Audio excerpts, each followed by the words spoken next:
നമസ്കാരം. Raf talk ഫുട്ബോളിലേക്ക് അവർക്കും സ്വാഗതം. ഡെർ ക്ലാസിക്കർ പോരും വിജയിച്ചു. ത്രില്ലർ പോരാട്ടമായിരുന്നു. അവസാന ഘട്ടത്തിലെ വിജയ ഗോൾ 2-3 ബൊറൂസിയ ഡോട്ട്മുണ്ടിനെ തോൽപ്പിച്ചുകൊണ്ട് ബയൺ മ്യൂണിക്ക് തങ്ങളുടെ കുതിപ്പ് തുടരുകയാണ്. 11 പോയിന്റിൻ്റെ ലീഡാണ് ഇപ്പോൾ ബുണ്ടസ് ലീഗയിൽ അവർക്കുള്ളത്.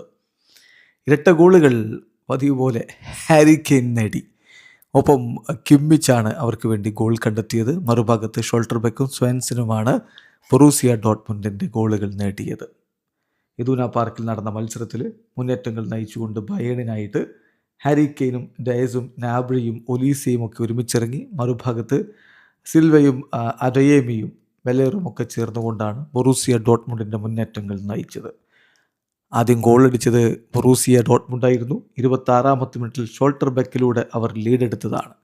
ആദ്യ പകുതി അവസാനിക്കും മത്സരം 1-0 ബൊറൂസിയ ഡോട്ട്മുണ്ട് മുന്നിലുമായിരുന്നു. പക്ഷേ അങ്ങനെ അങ്ങ് പുറകിൽ നിൽക്കാൻ ബയേണിന് കഴിയില്ലല്ലോ. അവർ രണ്ടാം പകുതിയിൽ ശക്തമായി തിരിച്ചു വന്നു.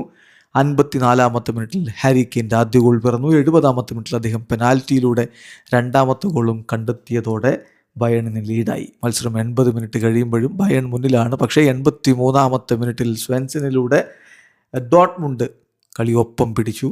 എന്നാൽ 87-ാമത്തെ മിനിറ്റിൽ കിമ്മിച്ചിൻ്റെ ഗോൾ പിറന്നതോടെ 3-2 വിജയം ബയൺ മ്യൂണിക്ക് സ്വന്തമാക്കി. അതോടുകൂടി 63 പോയിൻറ്റ്, 24 കളി 63 പോയിൻറ്റ്, 20 വിജയങ്ങൾ, 3 സമനിലകൾ, 1 തോൽവി, 63 പോയിൻറ്റോടെ ബയൺ ഒന്നാമത്. ഇത്രയും കളികളിൽ 52 പോയിൻ്റാണ് ഇപ്പോൾ ബൊറൂസിയ ഡോട്ട്മുണ്ടിനുള്ളത്. 11 പോയിൻറ്റ് ലീഡിൽ ബയൺ മ്യൂണിക്ക് കിരീടത്തിലേക്ക് കുതിക്കുകയാണ്. ഇവിടെ അവസാനിക്കുന്നു. ഫുട്ബോൾ ലോകത്ത് കൂടുതൽ വിശേഷങ്ങളുമായി റാഫ് ടോക്സ് വീണ്ടും എത്താം.